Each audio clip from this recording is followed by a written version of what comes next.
बिस्मिल्लाहिर्रहमानिर्रहीम जी। जी, lecture number 10 जो है ये है प्रोटोटाइपिंग और ग्राफिकल यूज़र इंटरफेस डिज़ाइन के हवाले से। मैंने प्रीवियस वीडियो में मैंने ये कहा था कि हम बात करेंगे 2 लेक्चर्स के ऊपर, लेकिन वो टॉपिक चूँकि इससे टोटली डिफरेंट था, इसलिए मैंने इस लेक्चर को जो है ना वो सेपरेट कर दिया है प्रीवियस शॉर्ट लेक्चर से। तो इसके अंदर हम स्पेसिफिकली ये बात करेंगे कि प्रोटोटाइपिंग और जीयूआई डिज़ाइन जो है ये क्या होता है। अच्छा जी, लेक्चर नंबर 10 जो है ना ये प्रोटोटाइपिंग और जीयूआई डिज़ाइन के ऊपर है। आसान है, पढ़ने वाला, याद करने वाला, इसमें बहुत ही छोटा सा पोर्शन है, यानी 5-7 मिनट में आप इसको याद कर सकते हैं। इसमें सबसे पहले तो ये है कि प्रोटोटाइपिंग क्या होती है और ग्राफिकल यूज़र इंटरफेस क्या होता है। ठीक है, पहले हम जीयूआई डिज़ाइन को डिस्कस करेंगे, उसके बाद प्रोटोटाइपिंग की तरफ जाएंगे। जीयूआई डिज़ाइन हमारे पास क्या है कि आप अपने सिस्टम का ग्राफिकल इंटरफेस किस तरह का रखेंगे। ठीक है, अब हम अभी तक बात कर रहे हैं पहले फेज के ऊपर, जिसके अंदर हम फंक्शनल स्पेसिफिकेशन डॉक्यूमेंट या सॉफ्टवेयर रिक्वायरमेंट स्पेसिफिकेशन डॉक्यूमेंट को बनाने की बात कर रहे थे, जिसके अंदर हमने कहा जी हम यूज केसेस बनाएंगे, यूज केस डायग्राम बनाएंगे, एक्टिविटी डायग्राम बनाएंगे, यूजेज सिनेरियोज बनाएंगे, और हम कॉन्टेक्स्ट लेवल डायग्राम्स जो है ना वो ड्रॉ करेंगे। कुछ सॉफ्टवेयर इंजीनियर्स ये कहते हैं कि जी एसआरएस के अंदर यूजर डिजाइन को आपने ना नहीं डिजाइन करना।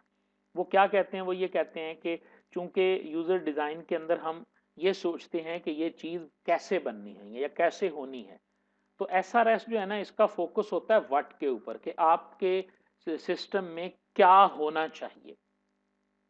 जबकि ग्राफिकल यूजर इंटरफेस क्या करता है कि ये हमें बताता है कि आपके सिस्टम में ये फंक्शनैलिटी कैसे अचीव होनी चाहिए। इसलिए ये एक बेस है उस कंट्रोवर्सी की जो लिटरेचर के अंदर, सॉफ्टवेयर इंजीनियरिंग के लिटरेचर में पाई जाती है कि जी either graphical user interface design should be the part of SRS document, और एसआरएस डॉक्यूमेंट के अंदर उसे नहीं होना चाहिए। इस कंट्रोवर्सी को जाहिर है कुछ लोग सपोर्ट करते हैं, कुछ लोग इसके अगेंस्ट हैं। तो वो अगेंस्ट हैं या सपोर्ट हैं, it's not about our topic. आप इसको रीड कर सकते हैं, ये सिंपल सी एक डिस्कशन है जिसके अंदर जो सपोर्टर्स हैं जाहिर है वो भी आर्ग्यू करते हैं कि ग्राफिकल यूजर इंटरफेस जो होता है, जब हम इसे ऐड करते हैं तो रिक्वायरमेंट्स जो होती हैं उनको समझना सिनेरियो बेस्ड जो है ये सॉलिडिफाइड हो जाता है, यानी अच्छे तरीके से आप अपने क्लाइंट के दरमियान और अपने दरमियान जो है ना वो रिक्वायरमेंट्स को गैदर करने में आपको ज़्यादा आसानी हो जाती है। ये आर्ग्यूमेंट है इसके सपोर्टर्स का। तो अब ये कैसे, अब जीयूआई क्या होता है, ज़रा जीयूआई को देखें। जीयूआई का मतलब तो हमारे पास ये है कि जी हम इस तरह के इंटरफेसेस बनाएंगे। अभी आप अपने क्लाइंट से ये पूछ रहे थे कि यार आपको चाहिए क्या क्या, और उसी के साथ आपको इस तरह के इंटरफेस अगर डेवलप करने पड़ जाएं, तो आप ये देखें कि आपकी जो टास्क है एसआरएस की या रिक्वायरमेंट एलिसिटेशन की, रिक्वायरमेंट गैदरिंग का जो फेज है ये तो कॉम्प्लेक्स हो गया। समझ आ रही है ना, ये तो डिजाइनिंग की तरफ बात चली गई। हम तो अभी रिक्वायरमेंट इंजीनियरिंग फेज के अंदर थे या रिक्वायरमेंट गैदरिंग फेज के अंदर थे, और जीयूआई जो है ये तो हमें डिजाइन करना पड़ेगा। समझ आ गई इस पूरी बात की ना। अच्छा, अब इस, हाँ जी, अब जो लोग ये कहते हैं वो कहते हैं कि सिस्टम जो है ना, ये यूजर ऑफन जज सिस्टम बाय इट्स इंटरफेस। देखो, बेसिकली यहाँ पर ना एक बात थोड़ी सी मैं समझा दूं। सॉफ्टवेयर इंजीनियर जो होता है ना, इसने अपने क्लाइंट से रिक्वायरमेंट्स को लेना होता है और सिस्टम बनवाना होता है उसने कोडर से या अपनी टीम से। ठीक हो गया। अब जो बताने वाला है ना वो टेक्निकल बंदा नहीं है, उसको नहीं पता कि मेरा सॉफ्टवेयर कैसा बनेगा या कैसा होगा, या जो मैं ये कह रहा हूं कि मुझे ये फंक्शनैलिटी चाहिए, इसको ये कैसे डेवलप करेंगे। इस बात का जवाब उसके पास नहीं होता। सॉफ्टवेयर इंजीनियर ने ही उसे सेटिस्फाई करना होता है कि जी आपका सॉफ्टवेयर इसी तरह बनेगा और ये आपकी फंक्शनैलिटी होगी। तो वो इजी रहता है जब उसके सामने एक ग्राफिकल यूजर इन्वायरमेंट में आप बात करेंगे। समझ आ रही है। तो अगर आपका डिजाइन जो है वो पुअरली हुआ तो डेफिनेटली ये आपकी एरर्स, कैटास्ट्रॉफिक एरर्स जो है ना वो उसके जरिए जनरेट होंगी। Poor interface design is the reason why so many software systems never use. बहुत सारे सिस्टम्स आपने भी देखे होंगे आपकी जिंदगी में, अब तो खैर वो जमाना नहीं रहा। हम चूंकि 20 साल पुराने हैं तो हमने कुछ ऐसे प्रोग्राम्स भी देखे हैं जिनका इंटरफेस इतना कॉम्प्लेक्स होता था कि ऑप्शन ही नहीं मिलती थी कि जी कहाँ। आज आज की बात बताता हूँ, करंटली जो लोग पहले 2007 से पहले माइक्रोसॉफ्ट वर्ड और एक्सेल को यूज करते थे वो आज भी ये कहते हैं जी कि ये टैब वाला स्टाइल क्यों बना दिया माइक्रोसॉफ्ट ऑफिस ने। वो मेन्यू वाला जो था वो आसान था, क्योंकि वो उस ग्राफिकल यूजर इंटरफेस के आदी थे। ठीक है, तो ग्राफिकल यूजर इंटरफेस बड़ा मैटर करता है। विंडोज चेंज होती है, इंटरफेस चेंज हो जाता है और यूजर जो है वो परेशान हो जाते हैं। तो इसीलिए विंडोज को भी ये डिसीजन करना पड़ा कि हम आज के बाद विंडोज 10 के बाद कोई विंडो हम लॉन्च नहीं करेंगे, हम इसी को ही अपडेट करते चले जाएंगे। हालांकि major changes graphical user interface में नहीं आती। ठीक है, तो ये बहुत ज्यादा मैटर करता है सही, वैलिड और करेक्ट ग्राफिकल यूजर रिक्वायरमेंट्स को गैदर करने में। अगर आप इसको हेल्प आउट कर लें और इसको अपनी स्पेसिफिकेशंस में शामिल कर लें। लेकिन इसका जो नुकसान है वो क्या है, अगर आप इसको फंक्शनल स्पेसिफिकेशन में शामिल करते हैं तो जो नुकसान हो सकते हैं वो कौन कौन से हैं। User interface distract from business process understanding what to the interface detail how. Definitely पहले आप बात कर रहे थे फंक्शनैलिटीज की, पहले आप बात कर रहे थे प्रोसेसेस की। ये हमें कैलकुलेट फंक्शन, हमें कैलकुलेट कमीशन का फंक्शन चाहिए, हमें इन्वेंट्री को एवेल्युएट करने वाला फंक्शन चाहिए। पहले आप बात कर रहे थे बिजनेसेस की, प्रोसेसेस की। अब आप बात कर रहे हैं जी के यहाँ पर जी ये बटन होगा, जी यहाँ पर ये इस तरह का कंट्रोल लगा होगा, जिस तरह की ये नीचे एग्जांपल लगी हुई है। तो आपका फंक्शन, आपका जो जो आप कह लें कि आपकी जो तवज्जो है ना, वो तवज्जो चेंज हो गई है, डिस्ट्रैक्ट हो गई है, मुड़ गई है फ्रॉम व्हाट टू हाउ। और हम ये डिफाइन करके आए हैं, क्या सॉफ्टवेयर इंजीनियरिंग के अंदर हम ये डिफाइन करके आए हैं कि requirement analysis, requirement gathering, functional specification क्या है। जब सॉफ्टवेयर इंजीनियर्स का फोकस व्हाट के ऊपर होता है, हाउ के ऊपर नहीं होता, ये इसकी डेफिनेशन में लिखा हुआ है। लेकिन अगर हम GUI को इंटीग्रेट करेंगे तो हमारा फोकस हाउ पे चला जाएगा। इसलिए कुछ सॉफ्टवेयर इंजीनियर्स ये कहते हैं कि आप इसको यूज ना करें। बहरहाल ये एक लिटरेचर की बहस है, इसमें हम नहीं जाते। अनस्टेबल रिक्वायरमेंट्स जो होती हैं वो फ्रीक्वेंटली, अब इससे क्या, आपने ना यूजर से एक रिक्वायरमेंट ली और आपने उसके मुताबिक उसका इंटरफेस बनाया। कल को जब आपकी उससे मीटिंग हुई, उसने कहा जी मेरी तो रिक्वायरमेंट चेंज हो गई है, तो आपको इंटरफेस भी चेंज करना पड़ेगा। ठीक है, तो अनस्टेबल जो रिक्वायरमेंट्स स्टेबल नहीं होती, उसके लिए आपको यूजर इंटरफेसेस में भी फ्रीक्वेंटली चेंजेस लानी पड़ेंगी। तो इससे आपका ओवरहेड बढ़ गया है, कॉस्ट आपकी बढ़ जाती है, एक्स्ट्रा वर्क जो है वो आपको करना पड़ता है रिक्वायरमेंट लेवल पे ही GUI को चेंज करने का। जो कि मतलब, चूंकि GUI तो है ग्राफिकल यूजर इंटरफेस, तो डिजाइनिंग के अंदर जाके आता था। समझ आ गई सारी कहानी की। ठीक है, तो ये असल में वो कुछ फायदे भी हैं कुछ नुकसान भी हैं।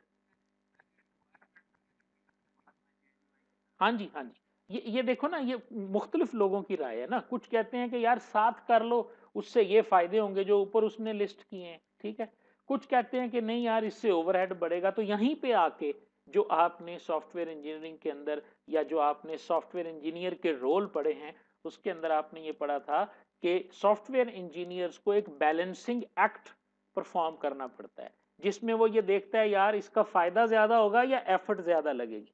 अगर उसे ये पता चले कि यार एफर्ट थोड़ी लगेगी, फायदा ज्यादा होगा, तो it he must work on graphical user interface. समझ आ रही है ना। यही वो बैलेंसिंग एक्ट है, यही वो कॉस्ट एंड बेनिफिट एनालिसिस है जो एक सॉफ्टवेयर इंजीनियर को भी करना पड़ता है। एक बात मैं यहाँ पे बता दूं, सॉफ्टवेयर इंजीनियर में और प्रोग्रामर में फर्क होता है। प्रोग्रामर जो होता है वो सिर्फ कोडिंग कर रहा होता है, सॉफ्टवेयर इंजीनियर उससे कोडिंग करवा रहा होता है, उसका बॉस होता है जो एनालाइज कर रहा होता है सिस्टम्स को। ठीक है ना, हम लोग कह देते हैं जी एक ही चीज है सारी। भारत, तो इसका हल फिर क्या है। इस सारी सिचुएशन का जो हल निकला है, ये तो सारी एग्जांपल्स हैं जो मैं स्क्रॉल डाउन कर रहा हूं। इसका जो हल निकला था ना, दैट वाज कॉल्ड प्रोटोटाइपिंग। ये एक टेक्निक है जी जो राइज कर गई है, that is called prototype. Prototype अलहदा लफ्ज है, प्रोटोटाइपिंग रिक्वायरमेंट गैदरिंग टेक्निक के तौर पे ये इवॉल्व हुई। इस सारी बहस से नतीजा ये निकला कि एक नई टेक्निक ने जन्म लिया जिसका नाम था प्रोटोटाइपिंग। प्रोटोटाइपिंग एक अदर टेक्निक है that can be used to reduce customer dissatisfaction. देखो मैंने थोड़ी देर पहले ये बात की, कस्टमर की डिससेटिस्फैक्शन को दूर करने के लिए उन्होंने ये कहा यार कि रिक्वायरमेंट स्टेज के अंदर ना हम एक प्रोटोटाइपिंग टेक्निक यूज किया करेंगे। अगर प्रोजेक्ट छोटा है, स्मॉलर लेवल का है और आप अपने कस्टमर से रिक्वायरमेंट्स गैदर करना चाहते हैं, तो उसके पीछे एक आइडिया क्या आया कि उससे उसका विजन कैप्चर करो, प्रोडक्ट कैसी होनी चाहिए, और get an early feedback from the user. उससे जल्दी जल्दी आप फीडबैक ले लो। किस तरह? आप एक डमी सॉल्यूशन बना दो, ठीक है, एक रफ सा इंटरफेस, एक डमी प्रोडक्ट आप बनाओ। A prototype is not a real product, ये याद रखना, वो रियल प्रोडक्ट नहीं होती। It is just rather than layer and mockup of the wood. यानी इंटरफेस होगा, बटन लगे होंगे, बटनों के पीछे जो कुछ होगा वो नहीं होगा। समझ आ रही? हाँ जी, हाँ जी, बिल्कुल इसी तरह। मैं आपको एक मिसाल देता हूँ प्रोटोटाइपिंग की ना, एक आला मिसाल ये है। जब आप किसी को वेबसाइट बनाने के लिए आप एक ऑनलाइन क्लाइंट से बात करते हैं, वो कहता है जी मुझे वेबसाइट बना दो। अब वेबसाइट जो है ना अच्छा, प्रोटोटाइपिंग टेक्निक यूज होती है स्मॉल लेवल के प्रोजेक्ट्स के ऊपर, बड़े प्रोजेक्ट्स में प्रोटोटाइपिंग यूज नहीं होती, पहली बात तो ये है, ठीक है। अच्छा, अब उसमें आप क्या करते हैं, अब आप वो यूजर से पूछ रहे हैं यार आपकी वेबसाइट की लुक कैसी होनी चाहिए, वो कहेगा यहाँ हो यहाँ हो। अब ये चीजें क्या हम एक दूसरे के साथ बताने में या डिस्कशन में करनी बेहतर हैं, या मैं उसके सामने एक मॉडल बना के रख दूं, अच्छा देखो यार इस तरह की तो नहीं होनी चाहिए तुम्हारी वेबसाइट, यहाँ तुम्हारा लोगो आ जाए, यहाँ आ जाए, ऐसा करना चाहिए ना हमें। अगर ऐसा करना चाहिए तो फिर ये क्या कर रहे हैं, this is called prototyping. wix.com जो वेबसाइट है ना, एक wix.com, उसके ऊपर ना ड्रैग एंड ड्रॉप करके ना उसी वक्त जो है ना विद इन डेज जो है वो हम वेबसाइट का मॉडल तैयार करके अपने क्लाइंट को दिखा देते हैं। इस मकसद के लिए बहुत सारे ऐसे टूल्स इस वक्त अवेलेबल हैं जिनके जरिए आप प्रोटोटाइप प्रोडक्ट्स जो है ना वो फौरन बना लेते हैं। क्योंकि ये बड़े प्रोजेक्ट के लिए फिजिबल नहीं है, तो छोटे प्रोजेक्ट्स में हम इस तरह प्रोटोटाइप बनाकर अपने क्लाइंट्स को दिखाकर उससे उसकी रिक्वायरमेंट्स को कैप्चर करते हैं। समझ आई बात की? ये है हमारे पास। अब देखो इसमें ग्राफिकल यूजर इंटरफेस का डिजाइनिंग भी हो गया और रिक्वायरमेंट कैप्चरिंग भी हो गई। तो स्मॉल स्केल प्रोजेक्ट्स के लिए जो प्रोटोटाइपिंग है ये एक बड़ी ही अच्छी टेक्निक समझी जाती है। और इसी के जरिए जो है ना आजकल तो चूंकि फ्रीलांसिंग का ज़माना है, तो फ्रीलांसिंग में जब आप ऑनलाइन प्रोजेक्ट्स लेते हैं, आप अपने क्लाइंट से बात करते हैं, तो उस वक्त आप अपने बने हुए प्रोजेक्ट उसको दिखा देते हैं। आप अपनी पोर्टफोलियो के अंदर बनी हुई कुछ ना कुछ चीज़ें होती हैं, उस तरह डिज़ाइन करके आप दिखा लेते हैं, या आप रेडीमेड उसी वक्त कोई ना कोई उसको डिज़ाइन करके कोई चीज़ें दिखा के, तो आप इस तरह उसे ग्राफिकल यूज़र इंटरफेस और एक मॉक टाइप का प्रोडक्ट दिखा के आप उससे रिक्वायरमेंट्स को भी कैप्चर कर रहे होते हैं और उसे सेटिस्फाई भी कर रहे होते हैं। ठीक है जी। तो ये हमारे पास है, हमारा जो है ना मतलब प्रोटोटाइपिंग और ग्राफिकल यूज़र इंटरफेस है क्या होता है जी। Thank you ji.